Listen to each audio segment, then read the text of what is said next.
மாவட்டம் ஜோலார்பேட்டை அருகே விவசாய நிலத்தில் விழுந்தது எரிக்கல்லா என்ற சந்தேகம் எழுந்திருக்கிறது. அண்மை செய்தியாக பார்க்கிறோம். திருப்பத்தூர் மாவட்டம் ஜோலார்பேட்டை அருகே நிலத்தில் விழுந்தது எரிக்கல்லாக இருக்கலாம் என்றும் நிபுணர்கள் தெரிவிக்கின்றனர். அந்த பகுதியில் அதிக அளவிற்கான வெப்பம் வந்ததாக விவசாயிகள் தெரிவித்த நிலையில் அந்த இடத்தில் ஆய்வு செய்தனர். இது தொடர்பான கூடுதல் விவரங்களோடு செய்தியாளர் வெங்கடேசன் இணைக்கிறார். வெங்கடேசன், விவரங்கள்.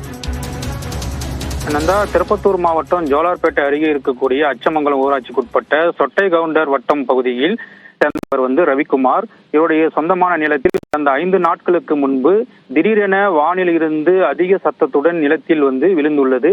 அந்த நிலத்தில் விழுந்த இடத்தில் சுமார் 5 அடி ஆழத்திற்கு பள்ளம் ஏற்பட்டுள்ளது. அந்த பள்ளத்தில் அதிக வெப்ப அலை வீசி வருவதாக அங்கு இருக்கக்கூடிய பொதுமக்கள் தெரிவித்தனர். இந்த சம்பவம் தொடர்பாக வருவாய்த்துறையினர் ஆய்வு மேற்கொண்டனர். அதன் அடிப்படையில் மாவட்ட ஆட்சியர் தர்பகராஜ் நேரில் ஆய்வு செய்து அதனுடைய ஆய்வு முழுமையாக அறிக்கையாக சமர்ப்பிக்க வேண்டும் என அதிகாரிகளுக்கு ஒரு உத்தரவை பிறப்பித்திருந்தார். அந்த அடிப்படையில் வேலூர் மாவட்ட அறிவியல் அலுவலர் பொறுப்பு ரவிக்குமார் தலைமையிலான அதிகாரிகள் மற்றும் திருப்பத்தூர் இருக்கக்கூடிய வட்டாட்சியர் ஆகியோர் அடங்கிய ஒரு குழுவினர் இன்று தற்பொழுது அந்த இடத்தில் ஆய்வினை மேற்கொண்டனர். அந்த ஆய்வின் மேற்கொண்ட இடத்தில் அது எரிக்கல்லாக இருக்குமோ என்ற ஒரு கோணத்தில் அவர்கள் விசாரணையை மேற்கொண்டிருக்கிறார்கள்.